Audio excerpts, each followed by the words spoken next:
their support of the Boycott Israel movement. A firestorm of criticism quickly followed on Capitol Hill. The decision following pressure from President Trump, who said approving their visit would show great weakness on the part of Israel. The president making that point clear while leaving for New Hampshire yesterday.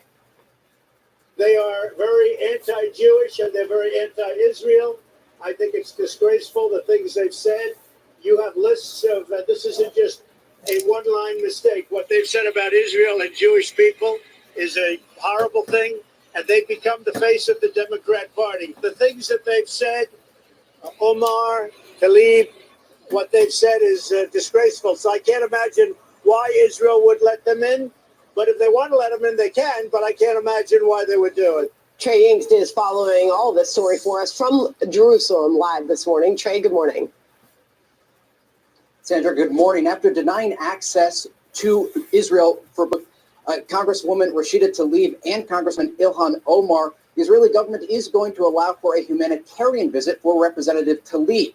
The approval of this visa came after a political firestorm yesterday that erupted following the Interior Ministry of Israel informing the freshman congresswomen that they wouldn't be allowed to enter.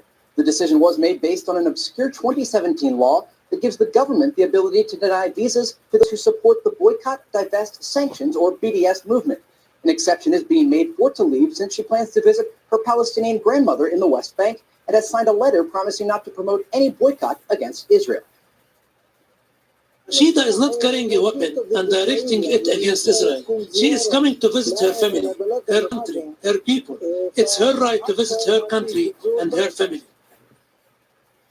The events that unfolded this week had many Democrats in Washington blaming President Trump for pressuring Israeli Prime Minister Benjamin Netanyahu into the decision, especially since Netanyahu was reportedly okay with the visit.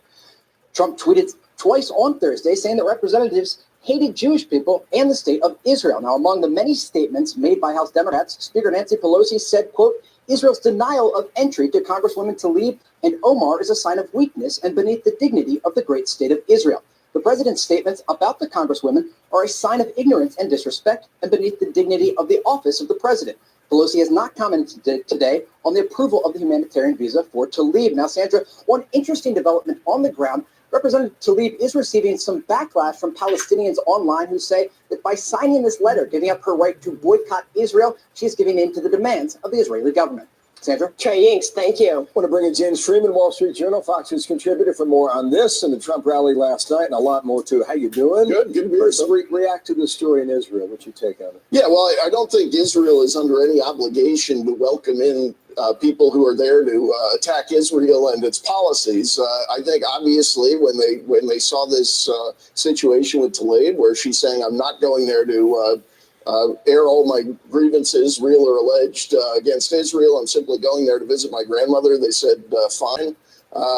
But I think it is an issue going forward, and it's a big 2020 issue. And I think this is why the president likes to talk about, is to highlight for voters in this country the radical wing of the Democratic Party, which is lately among its most influential segments. Let's go back to last night. Did you see New Hampshire? Parts of it, yes. In case you missed it, a few highlights. Okay. Keep America great, because we have these socialists want to take it away from us. They want to take it away. Every major Democrat running for president supports a massive government takeover of healthcare that would raid Medicare and destroy the private health insurance plans of millions of American families that they love. You have the best unemployment. You have the most successful state in the history of your state and in the history of our country. And then you're going to vote for somebody else? Let's vote for Elizabeth Pocahontas Warren. See, the bottom line is, I know you like me, and this room is a love fest, I know that. But you have no choice but to vote for me, because your 401ks, down the tubes, everything's going to be down the tubes. So whether you love me or hate me, you got to vote for me.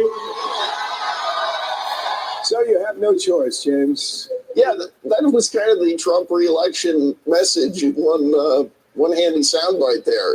And I think it's obviously we have a choice. He doesn't mean that literally, but I think what he does mean is even for someone who maybe isn't a fan of Donald Trump, doesn't like the tweets, wishes he would be more presidential, it's very hard to say, and therefore I will endorse Marxist revolution, which is the offer you're getting from Bernie Sanders and essentially from Elizabeth Warren. She's now self-identifying as a capitalist. She used to call herself American Indian. She now calls herself a capitalist. But even people on the extreme left have a tough time telling the difference between her agenda and Bernie's. So he's on to something, and that's why I think he'll probably get reelected. You do believe that, as of today? Is because we're on a path where it looks like, once again, the Democratic nominee. Okay, Fox News polling that just came out among the leaders in the Democratic Party.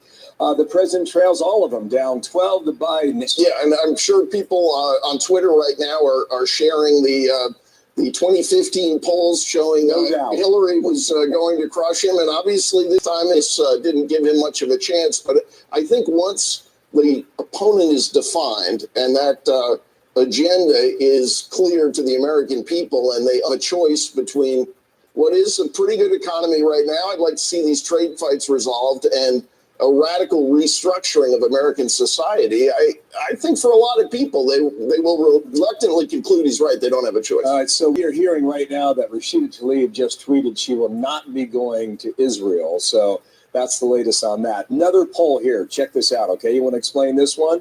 Among Democrats, what do you want to do? Do you want to build on Obama's legacy? 48%. Do you want to take a new approach? 47%. That's an even split.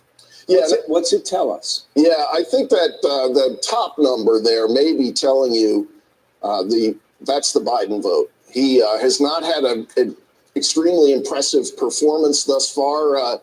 Debates, he's been on the defensive, kind of struggling to get the message out. But you have a significant part of that party that doesn't want the radical restructuring of society. Thinks the Obama administration was pretty good. We're talking about a lot of mainstream Democrats. They don't want to get rid of Obamacare. They kind of like Obamacare. They're not looking for that revolutionary change. They want you might think of it as Obama's third term. Interesting stuff. James, good to get your reaction today and all that. Good to be here. Have an awesome